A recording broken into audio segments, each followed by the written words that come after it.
బాలీవుడ్ దిగ్గజం అమితాబ్ బచ్చన్ వ్యాఖ్యాతగా వ్యవహరిస్తున్న game show కౌన్ బనేగా కరోడ్పతిలో పంజాబ్కు చెందిన కార్పెంటర్ సంచలనం సృష్టించాడు. 50 లక్షల రూపాయలు గెలుచుకుని జలంధర్లోని హుస్సేన్పూర్ గ్రామానికి చెందిన చిందర్ పాల్ సంచలనం నమోదు చేశాడు. కార్పెంటర్గా పనిచేస్తున్న చిందర్ పాల్ సెప్టెంబర్ 18న జరిగిన కేబీసీలో ఎపిసోడ్లో పాల్గొని 50 లక్షల రూపాయలను గెలుచుకున్నాడు.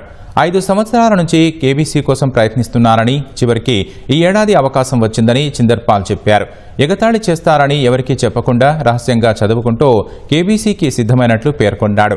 గెలుచుకున్న సొమ్మును తన పిల్లల భవిష్యత్తు కోసం ఖర్చు చేస్తారని చెప్పాడు. తమ గ్రామం నుంచి కేబీసీ ఆడిన ఏకైక వ్యక్తిని తానేనని చిందర్ పాల్ వెల్లడించారు. తన వల్ల తన గ్రామం పేరు ప్రపంచానికి తెలిసిందని గర్వంగా చెబుతున్నాడు. చిందర్ పాల్ పై సామాజిక మాధ్యమాల్లో ప్రశంసలు వెల్లువెత్తుతున్నాయి. लगातार पेरेंट्स पानी